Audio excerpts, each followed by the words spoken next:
കാണാൻ ഭംഗിയുള്ളതുപോലെ തന്നെ കഴിക്കാനും വളരെ ടേസ്റ്റി ആയിട്ടുള്ള ഒരു വിഭവമാണ് ഊത്തപ്പം. അപ്പോൾ അതെങ്ങനെയാണ് ഉണ്ടാക്കണം, എന്തൊക്കെ സാധനങ്ങളാണ് ആവശ്യമുള്ളത് നോക്കാം. ക്യാരറ്റ്, സവാള, പച്ചമുളക്, അതുപോലെ തന്നെ മല്ലിയില ഇഷ്ടമില്ലാത്ത ആൾക്കാർക്ക് കറിവേപ്പില ചേർത്ത് കൊടുത്താലും മതി. ഇനി ഇതെല്ലാം തന്നെ ഒരു ബൗളിലേക്ക് മാറ്റാം. ഈ വെജിറ്റബിൾസിന് ആവശ്യമുള്ള ഉപ്പ് കൂടെ ചേർത്ത് കൊടുത്ത് ഒരു സ്പൂൺ ഉപയോഗിച്ച് നന്നായി ഇളക്കി കൊടുക്കണം. വെജിറ്റബിൾസിന് ആവശ്യമുള്ള ഉപ്പ് മാത്രം ഇതിലിട്ട് കൊടുത്താൽ മതി. മാവിന് ആവശ്യമുള്ള ഉപ്പ് മാവിൽ തന്നെ നമ്മൾ ചേർത്ത് കൊടുത്തിട്ടുണ്ട്. ഇപ്പോൾ വെജിറ്റബിൾസും മാവും ഇവിടെ റെഡി ആയിട്ടുണ്ട്. ഇനി ഒരു കല്ല് ചൂടാവുന്ന സമയത്ത് അതിലേക്ക് ഈ ഒരു മാവ് ഒഴിച്ചു കൊടുക്കാം. കുറച്ച് കട്ടിയിൽ തന്നെയാണ് ഒഴിച്ചു കൊടുക്കേണ്ടത്, അധികം പരത്തേണ്ട ആവശ്യമില്ല.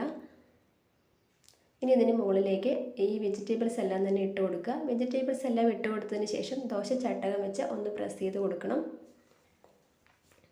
അതിന് മുകളിലേക്ക് 1-2 സ്പൂൺ കൂടെ നെയ്യ് ചേർത്ത് കൊടുക്കുക. ഒരു സൈഡ് വെന്ത് വരുന്ന സമയത്ത് ഇതൊന്നും നമുക്ക് തിരിച്ചിട്ട് കൊടുക്കേണ്ട ആവശ്യമുണ്ട്. ഇപ്പോൾ ഇത് ഒരു സൈഡ് വെന്ത് വന്നിട്ടുണ്ട്. ഇനി നമുക്ക് തിരിച്ചിട്ട് കൊടുക്കാം. തിരിച്ചിട്ട് കൊടുത്തതിന് ശേഷം മുകളിലേക്ക് വേണമെങ്കിൽ 1-2 സ്പൂൺ നെയ്യ് ഇട്ട് കൊടുക്കാം. 2 സൈഡും വെന്ത് വന്ന ശേഷം നമുക്കൊരു പ്ലേറ്റിലേക്ക് മാറ്റാം. അപ്പോൾ ഇത്രയൊക്കെ ഉള്ളൂ. വളരെ ടേസ്റ്റിയാണ്, അതുപോലെ തന്നെ വളരെ എളുപ്പമാണ്. കുട്ടികൾക്കൊക്കെ ഒരുപാട് ഇഷ്ടപ്പെടും. ഭക്ഷണം കഴിക്കാൻ മടിയുള്ള കുട്ടികൾക്കാണെങ്കിൽ ഈ ഒരു രീതിയിൽ ട്രൈ ചെയ്ത് നോക്കിയാൽ അവർ കളർഫുൾ ആയതുകൊണ്ട് തന്നെ പെട്ടെന്ന് ഭക്ഷണം കഴിക്കുകയും ചെയ്യും. അപ്പോൾ വീഡിയോ ഇഷ്ടമായിട്ടുണ്ടെങ്കിൽ എല്ലാവരും ഒന്ന് സബ്സ്ക്രൈബ് ചെയ്യുക, ലൈക്ക് ചെയ്യുക, ഷെയർ ചെയ്യുക. അപ്പോൾ നമുക്ക് അടുത്ത വീഡിയോയിൽ കാണാം.